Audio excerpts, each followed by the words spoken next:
Hello, everyone, and welcome back to RMTV Women's Podcast. This is, oh my God, what episode even is this? 70? 179. How 179. the roles have reversed here. It is. This is weird. I'm not sure if I like it, but we're going to roll with it. But yes, guys, welcome back. I feel like I've not been here for a while. I apologize, but I have returned in a new atmosphere. There's my graduation photo. Just clocked that. But yes, and if anyone would like to start a book club with me, this is also great background for this. But yes, welcome back to the channel, everyone. It's great for me personally to be back. Thank you for holding the fort for me, Lauren. How have the last couple of episodes been? All right, yeah. The usual riff-raff on, obviously, Andy Bell with his awful jokes and sense of humour. And then where would we be without him? Oh, honestly, like, he's just amazing. We love him. Yes. And then obviously little CV. He loves that one, doesn't he? He loves it. That one. Yeah, and then obviously me and Emma last week as well to build up to Arsenal, which we had on Sunday. Yeah, it wasn't great. No, it's nice to have different people on, and obviously, if any of you want to see anyone in particular or who you think might like to come on and talk about not even just the Reds, women's football in general, let us know. We'll obviously try and make that happen just to make it a bit different each week to week. But yes, on to the results. I feel like it's been a bit tough. Chelsea, mood up here. Couldn't get any higher. The ceiling of this book club roof had been lifted off. Yeah. And like as the weeks have gone by, which we knew was going to happen in all fairness, but as the weeks have gone by, I think we've just kind of lowered and lowered and lowered. And then obviously result on Sunday, defeat to Arsenal. Only a 2-0 scoreline though, may I just add. So I feel like we did hold our own in some circumstances. We're better than Leon already, so it's fine. Exactly. Leon who? Exactly. Leon bye. But yeah, what were your sort of thoughts on the game in general? And did Liverpool put in a good performance against the side who essentially are going for the title for the God knows how many at the time? Yeah. I mean, obviously beforehand it was we and Emma spoke about in last week's podcast, we were like, it seems to be that we don't start games very, very quickly. And that happened against Spurs, and it wasn't until like the last probably 35 minutes of that game that we kicked into gear. Whereas we came out against Arsenal, and I thought the first 5 to 10 minutes we played so well in terms of in the first minute we had an attack down the left with Lawley, who you win in a corner in the first minute, which is automatically getting the crowd cheered up, which is obviously going to then give confidence to the players.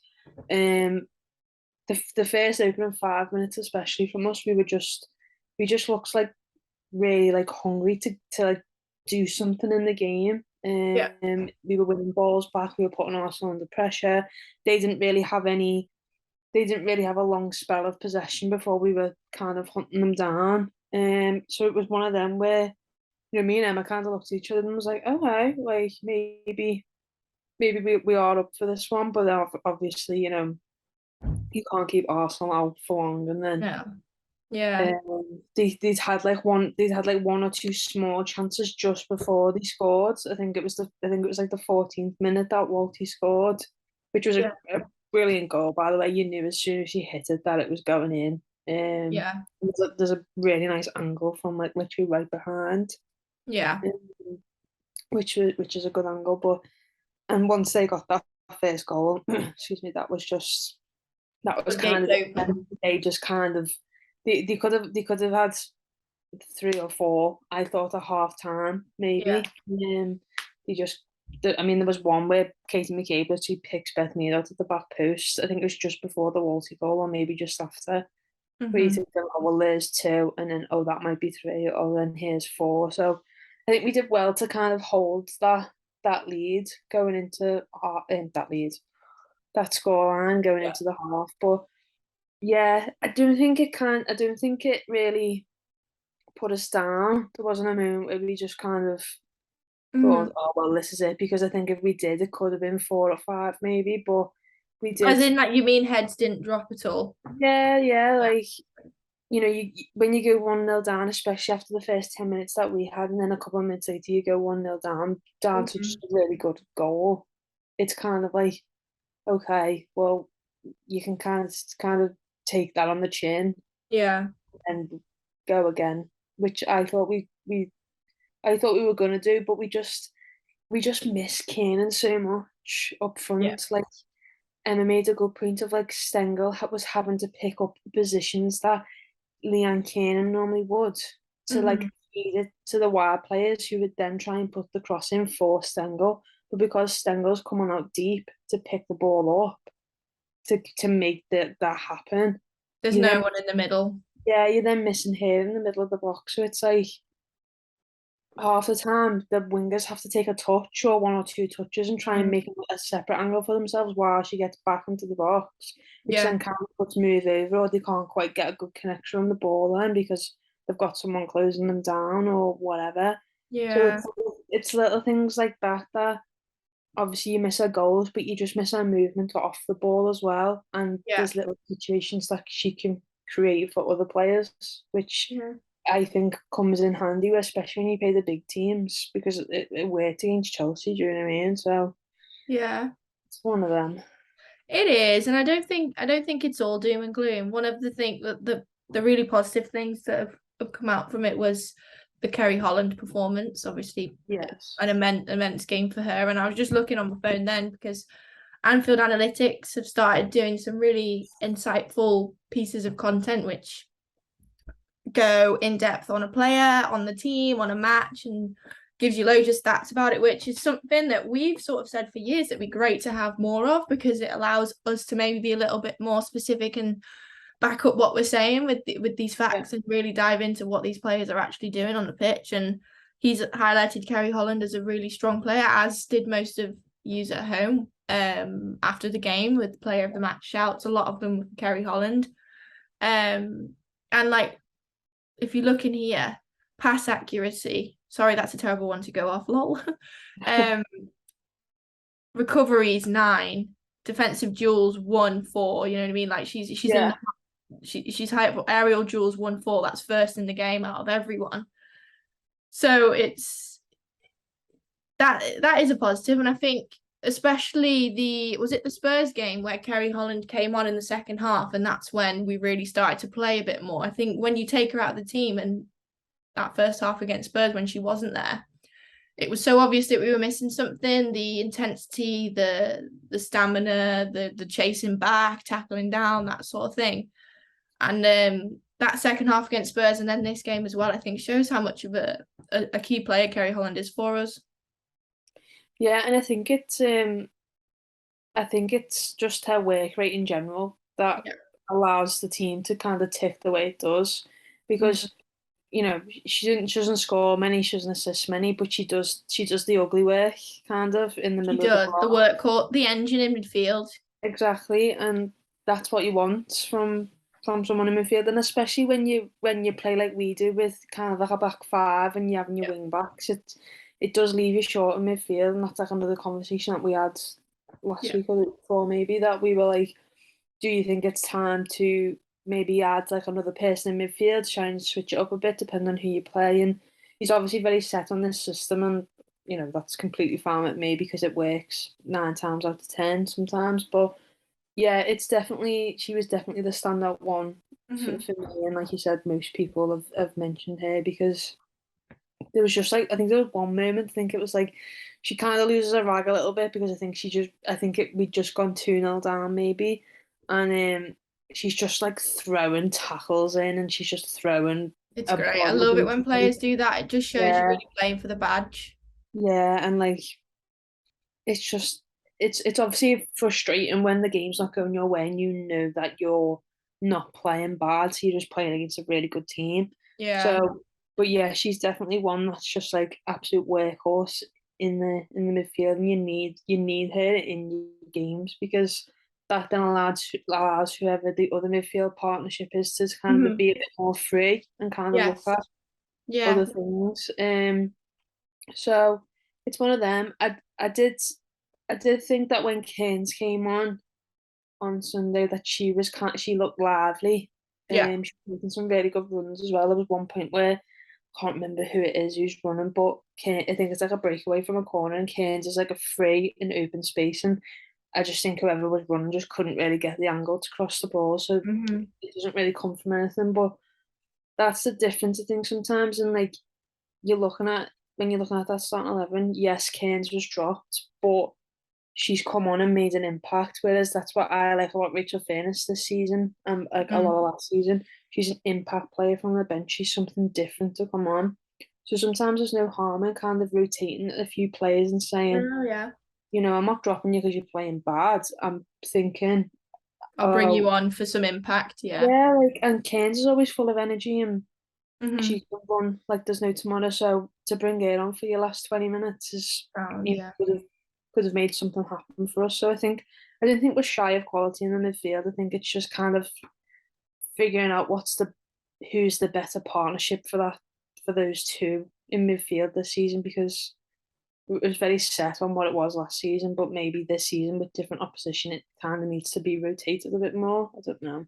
No, yeah, no, I agree. I think for me, I think obviously you highlighted the fact that midfield is it's not struggling.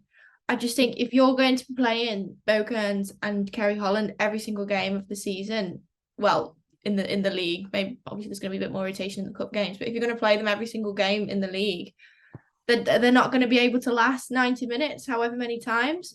So there does have to be, as you say, a rotation to allow that recovery and allow these players to sort of really still continue to be performing at the top level, because they can't go 100 mile an hour every single game. It's not No. possible. And I think another area which you were talking about is the Stengel Kiernan. And obviously losing Nan Kiernan is a big blow. And I don't think any of us realised how much of a blow that was going to be until these last few games where we haven't had her. I think a lot of us would have been like, oh God, that is such a shame, but we've got Katie, it's fine. Or like we're okay with blah, blah, blah. But Yeah, yeah. we are now starting to realise that we are looking a little bit short, because what happens now if Katie Stengel gets injured? We've got no Kiernan. Van der Sanden's not fully fit yet. I don't even think she's actually in full training yet. So that's still Yeah, possibly I a think couple of she did weeks like. away. I think Matt said post match she's like done some pitch work, but she's not done like Not with the team. a full session. Yeah. Because he said she's pretty much. I think she'll be in the squad for Sunday, but I don't think she'll start. And Might come on later.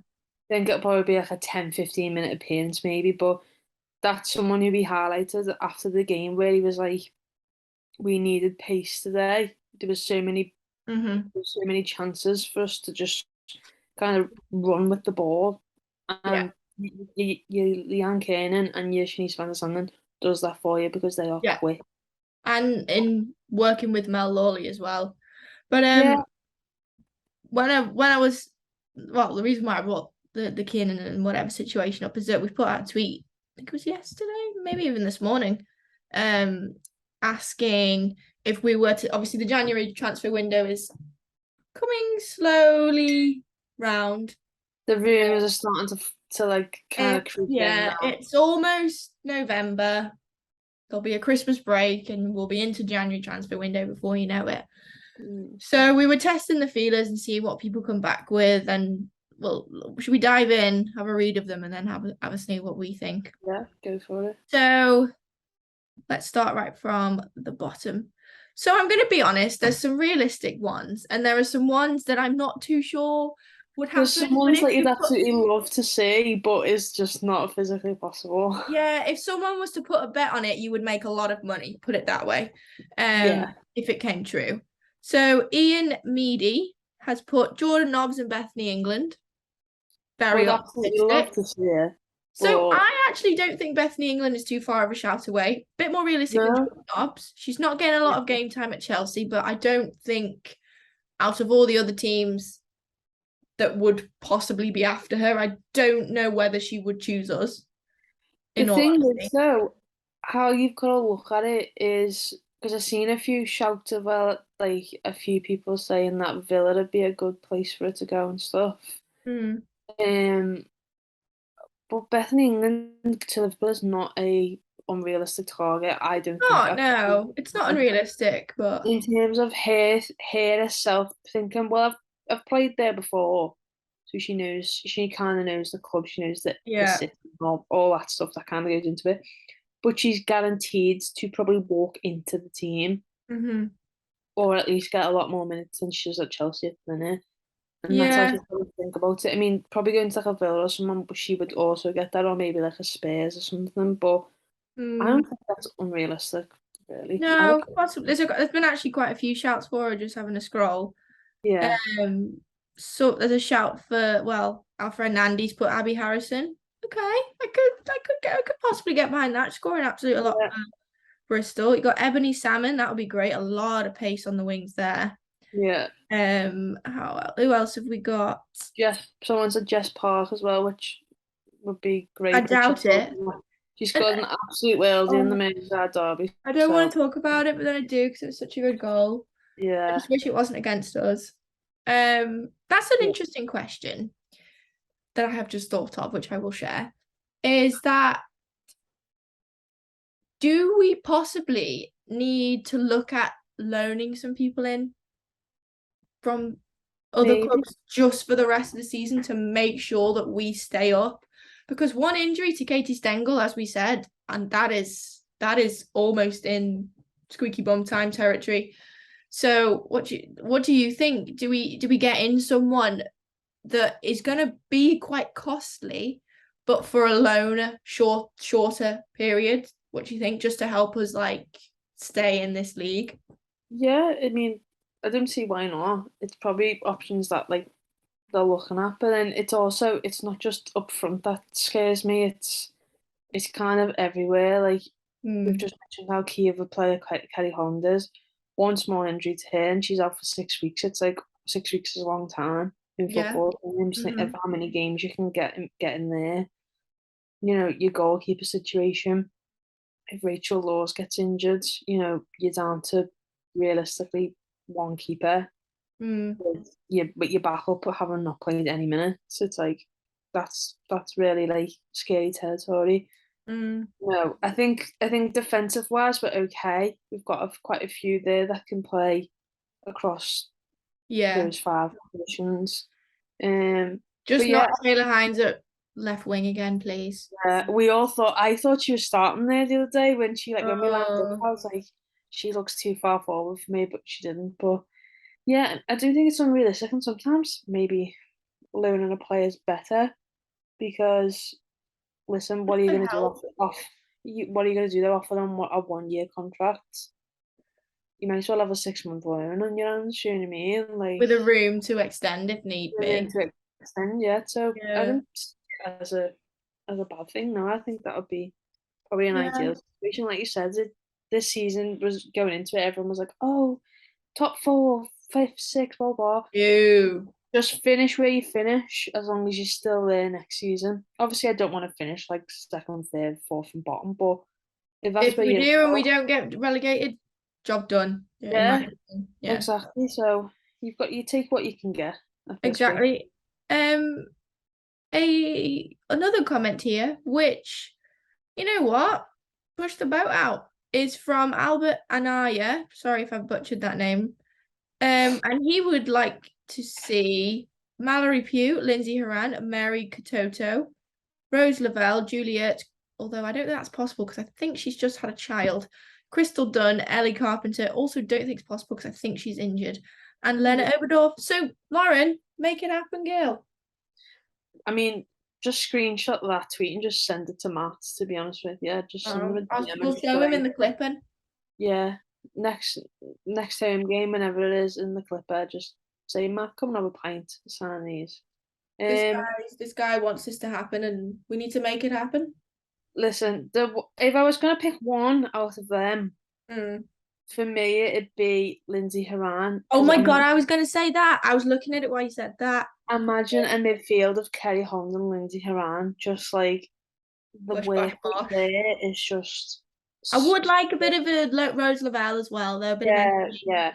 And Mm. also like Mallory Pugh's been on fire this season for Mm. Chicago. Like she's done really well. Consider like I think she's had like a proper tough time like the last like 18 months, and she's like got back in like top And scorers for firing. the league. She's proper firing for Oh, like it's broken the something. US as well. So yeah, I mean, make it happen. I Get them know, yeah. signed. Why not? And we'll round off obviously a couple of games to look at really.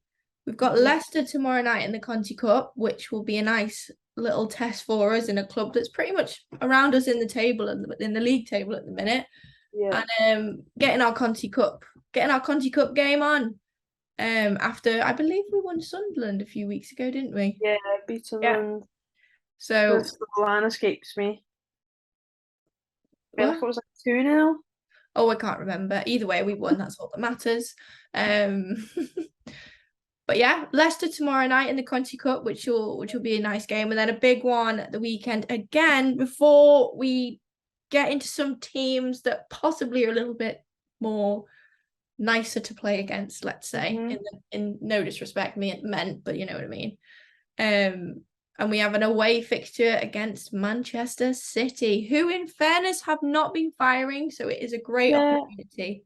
I was gonna say that. I was like, it's not the City that you would have faced 2 or 3 seasons ago if you were in the WSL. Do you know what I mean? It's a different side, but don't get me wrong, they've still got some quality players. Like any team at London Hemp up front is gonna be hard, but I don't think Yeah. it's. I think looking at if you were gonna look at Chelsea, Spurs, Arsenal, and City, if those 4 games, obviously we don't count Redmond because that hasn't happened. Mm-hmm. If someone said you're going to get a win out of those 4, maybe Spurs, maybe. But I'd have gone, okay, I reckon City. Like I would have put them, like, Really? yeah, for us to get a win, just because I I was don't thinking know why. Everton. I thought we were going to beat Everton. Yeah, I've just blocked that one out my mind, to be honest with you, because it's just Yeah, sometimes I it don't want to wasn't experience. fun. No.